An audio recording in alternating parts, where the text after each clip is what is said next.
আসসালামু আলাইকুম। একা একা খেতে চাও? দরজা বন্ধ করে খাও। বাজার থেকে প্রফিট করতে চান? তাহলে ধৈর্য ধরে যান।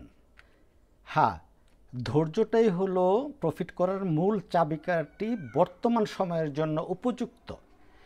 অনেকেই প্রশ্ন করেন, অনেকেই ইনবক্স করেন, বলেন যে সব শেয়ার বেড়ে যায়, তার এইটা সেটা বেড়ে যায়, আমার শেয়ার তো বাড়ে না।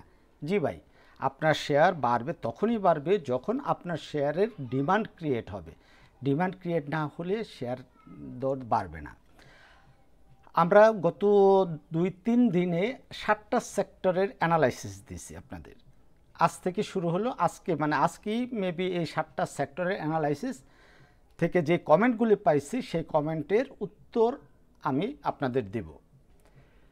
তো পুরো ভিডিও জুড়ে আমি রাটক্লিক জাকারিয়া আছি আপনাদের সাথে। আপনারা দেখছেন স্টক মার্কেট রাটক্লিক ইউটিউব চ্যানেল। শুরু করার আগে বলতে চাই, শেয়ার বাজার বিনিয়োগ ঝুঁকিপূর্ণ, তাই জেনে বুঝে নিজের ইচ্ছায় বিনিয়োগ করুন। আমার আলোচনা কখনোই আপনার বাই বা সেল নির্দেশনা প্রদান করে না।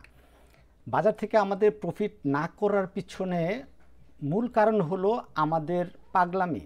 মানে যে শেয়ারটা আজকে হোল্টেড দিচ্ছে, আমরা ওই শেয়ারটা কিনতে যাই। তবে বাজারের ট্রেন্ড আমাদের বুঝতে হবে। আমাদের এই ছুটোছুটি বন্ধ করতে হবে। পাশাপাশি অন্যের কান কথা নেওয়া যাবে না। অনেকে এখনও বাজারের প্যানিক ছড়াচ্ছে যে বাজার কারেকশনে যাবে, অনেক বড় কারেকশনে যাবে। হ্যাঁ, কারেকশনে যাক, আমরা তো দেখব বাজার কখন কারেকশনে যাচ্ছে এবং কি কারণে কারেকশনে যাচ্ছে। আর আমি রাটক্লিক জাকারিয়া আপনাদের প্রতিদিনই সেই ব্যাপারে আপডেট দিয়ে যাচ্ছি। সেই জন্য নো চিন্তা ডু ভর্তি, রাইট? বাজার আমাদের এমন পর্যায়ে আছে যে পর্যায়ে মানে কি বলে যে অবিশ্বাস করার কিছু নেই, বাজার অনন্য উচ্চতায় চলে যাবে। আর কোন সেক্টরে হাত ধরে যাবে? প্রথমে আসে আমাদের ব্যাংক সেক্টর। ব্যাংক সেক্টরে হাত ধরে বাজারে উত্থান শুরু হয়েছে এবং আজকেও দেখালো যে ব্যাংক সেক্টর সামনে ভালো করার জন্য রেডি আছে।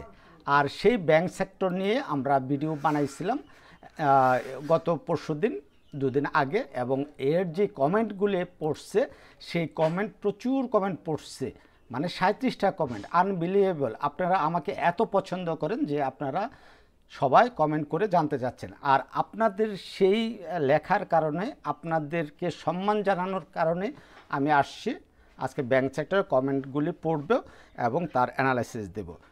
তো কী কী ছিল আপনাদের জানার? BRAC Bank, City Bank, EBL, Islami bank,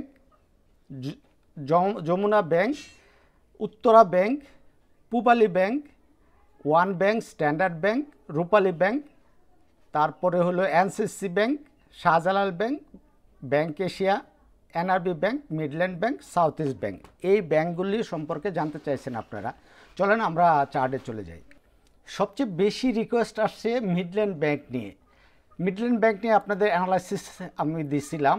আপনারা যারা আমার সাথে সেই দীর্ঘ সময় ধরে আছেন তারা জানেন, এটা আমরা বলছিলাম এটা একটা সেল সেটআপ, এই জায়গা থেকে করবে, এই যে এই জায়গায় ঢুকে আবার পরে আবার উঠে 3বার ডাবল টপ মানে ট্রিপল টপ করে সে কিন্তু কারেকশনের শেষ প্রান্তে চলে আসছে। এখন এটা কি করব?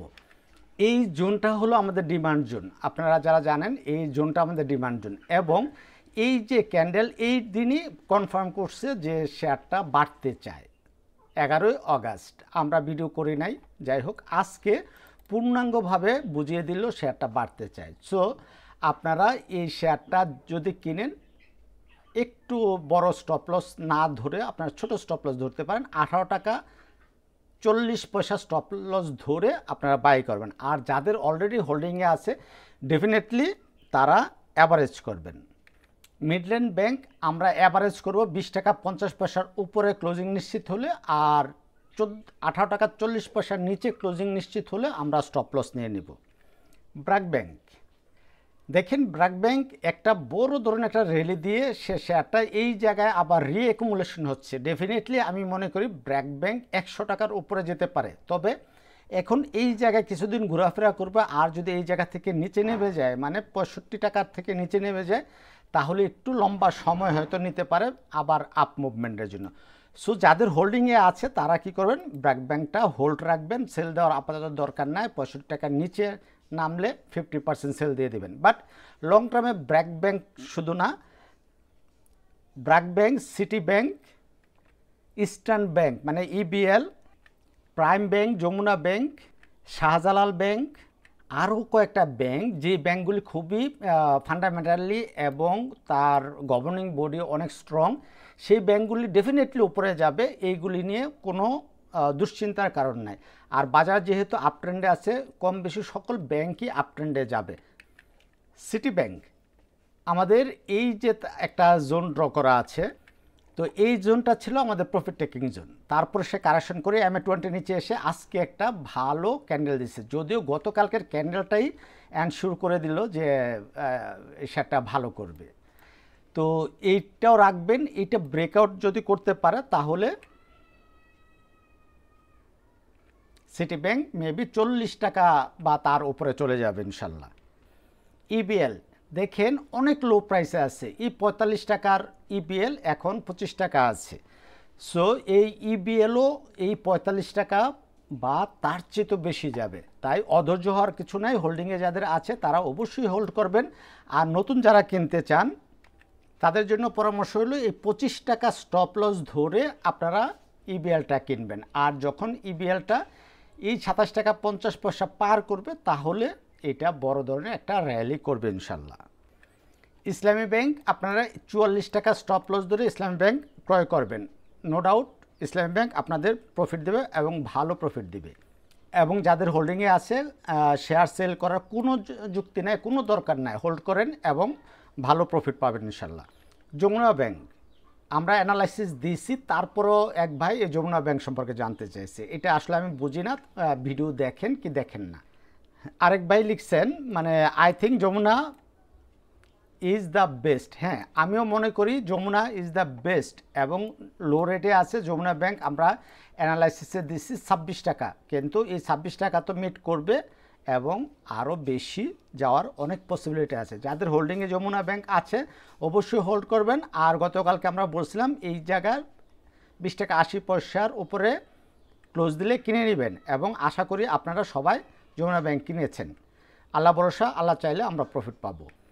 যেহেতু আমরা এই 9টা ব্যাংক নিয়ে কথা বলছি, মানে যে এই 9টা ব্যাংক ভালো লং টার্মে বা শর্ট টার্মে মিড টার্মে ভালো করবে, তাই আমি মনে করি না এই ব্যাংকগুলি নিয়ে আর নতুন করে কমেন্টের উত্তর দেওয়ার দরকার আছে। সো আপনারা এই 9টা ব্যাংক যাদের হোল্ডিংয়ে আছে তারা হোল্ড করবেন, নো ডাউট এইগুলি থেকে আপনারা ভালো প্রফিট পাবেন ইনশাল্লাহ। ওয়ান ব্যাংক পিএলসি নিয়ে যে জানতে চাচ্ছেন, হোল্ডিংয়ে থাকলে ডেফিনেটলি হোল্ড করবেন এবং স্টপ লস হবে 60 টাকা 70 পয়সার নিচে স্টপ লস ধরে আপনারা নতুন বাই করতে পারেন। স্ট্যান্ডার্ড ব্যাংক 6 টাকা 40 পয়সা স্টপ লস ধরে নতুন বাই করতে পারেন, যাদের হোল্ডিংয়ে আছে তারা এইটাকে স্টপ লস হিসেবে ধরবেন। আশা করি বাড়বে, আর যদি না বেড়ে পড়ে যায় তাহলে 6 টাকা 40 পয়সার নিচে আসলে ছেড়ে দেবেন। রূপালী ব্যাংক যারা জানতে চাইছেন, এইটা তার একটা নতুন অ্যাকুমুলেশন ফেজ। আমি মনে করি রূপালী ব্যাংকটা আপাতত নতুন করে না বাই করাটাই উচিত, যেহেতু এখানে দুটা গ্যাপ রয়ে গেছে, বলা যায় না কি করতে চায়। যদিও এই দিক দিয়ে তার নেগেটিভনেস কমে আসছে, আপনারা একটু খেয়াল রাখবেন, যদি RSIটা সাইডের উপরে উঠলে যেই লেভেলেই থাকে তখন বাই করবেন, আপাতত অপেক্ষা করবেন। এনসিসি ব্যাংক হোল্ডিংয়ে থাকবে, যাদের হোল্ডার আছে হোল্ডিংয়ে থাকবে, আপাতত নো সেল। ব্যাংক এশিয়া খুব ভালো পজিশনে আছে, যারা কিনতে চান নতুন কিনবেন, যাদের হোল্ডিংয়ে আছে হোল্ডিং রাখবেন, তবে স্টপ লস আপনাদের 17 টাকা 50 পয়সা বা 60 টাকা ধরে ট্রেড নেবেন বা যা করার করবেন। শাহজালাল ব্যাংক খুবই ভালো পজিশনে আছে। আমরা তো গতকালকে লিস্টেও শাহজালাল ব্যাংক ছিল, তারপরও যেহেতু চলে আসছি বলছি, যারা কিনতে চান যতটুকু কমে কেনা সম্ভব কিনবেন। শাহজালাল ব্যাংক কিন্তু এই 18 টাকা থেকে শুরু করে সে 30 টাকা বা তারও ঊর্ধ্বে যাওয়ার মতো তার ক্যাপাসিটি আছে এবং সে ক্যাপাবেল। তাই যাদের হোল্ডিংয়ে আছে ধৈর্য ধরে বসেন, হোল্ড করেন, আর যদি 18 টাকার নিচে শেয়ারটা নেমে যায় হোল্ডিং ছেড়ে দেবেন। আমরা NRB ব্যাংক নিয়ে কোনো এক সময় অ্যানালাইসিস দিয়েছিলাম, 10 টাকা 10 পয়সা কনফার্ম হলে আমরা এন্ট্রি নেব এবং তা প্রফিট দিছে। এখন এটা এই জায়গাটা ইনভ্যালিড হয়ে গেছে, এখন কি করতে হবে, আমরা যারা কিনবো অবশ্যই তারা স্টপ লস মেনে কিনবো। স্টপ লসটা হলো এই যে এই জায়গাটা 8 টাকা 80 পয়সা আপনারা স্টপ লস ধরবেন, ধরে এই শেয়ারটা অবশ্যই কিনতে পারবেন। ভলিউম বাড়ছে, RSI নিচ থেকে উপরে ওঠার চেষ্টা করছে, তার মানে সমস্যা হবে না আশা করি। তবে স্টপ লসটা এই 8 টাকা 80 পয়সা মেনে ট্রেড নেবেন। শেয়ারটি অনেক বটম প্রাইসে আছে, অনেকে আছেন আটকায় আছেন। যারা আটকায় আছেন তারা অ্যাভারেজ করে নেন। শেয়ারটা ডেফিনেটলি এই 15 টাকা পর্যন্ত যাওয়ার যোগ্যতা রাখে। 16 টাকা, এই 16 টাকা পর্যন্ত আরও একবার এই 16 টাকা পাবেন ইনশাল্লাহ। তারপরে ছিল সাউথ ইস্ট ব্যাংক। আচ্ছা যাই হোক, এই যে ব্যাংকগুলি আমরা গতকালকে বলছি, এই ব্যাংকগুলি ভালো করবে আশা করি। এইগুলি আপনাদের হোল্ডিংয়ে আছে এবং ধৈর্য ধরে বসবেন। আপাতত মনে হয় সবার কমেন্টের উত্তর দিয়ে ফেলছি। ভালো থাকবেন সবাই, আল্লাহ হাফেজ, আসসালামু আলাইকুম। পরবর্তী আমাদের যে ভিডিওটা আসবে ফার্মাসিউটিক্যাল সেক্টরের, এই কমেন্ট সেকশন থেকে আমরা ভিডিওটা ছোট্ট একটা ভিডিও করব। মাত্র 6 জন ভাই কমেন্ট করছেন।